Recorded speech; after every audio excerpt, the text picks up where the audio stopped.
Hello friends, welcome back to our channel maths and science trick and toys. आजना video में आपणे जोईशुं धोरण 6 प्रकरण 5 शरीरनुं हलनचलन, जेमां आजनो आपणो मुद्दो छे करोष्ठम, जेने आपणे मेरुदंड तरीके पण ओळखीए छीए।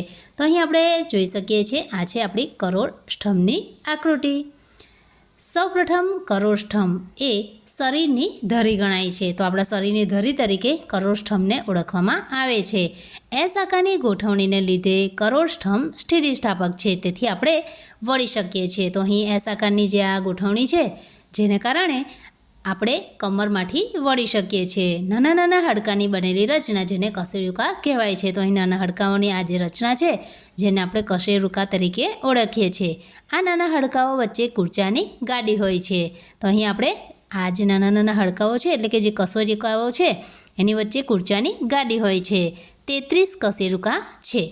તો આપણા કરોષ્ઠમમાં કુલ 33 કશેરુકાઓ આવેલી હોય છે, જેમાં નીચેના 9 હાડકા એકબીજા સાથે જોડાયેલા હોય છે।